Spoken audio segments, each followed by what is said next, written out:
तो फ्रेंड्स, आज आया हुआ है ओप्पो रेनो 6 जो कि फोल्डर लगने के लिए आया हुआ है। साथ ही साथ एक तो आया हुआ ओप्पो F21 Pro 4G जिसमें अभी जस्ट डिस्प्ले डालने वाले हैं।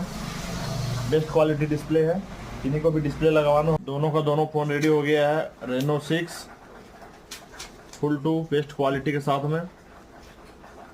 Second phone Oppo F21 Pro 4G full to finishing 00।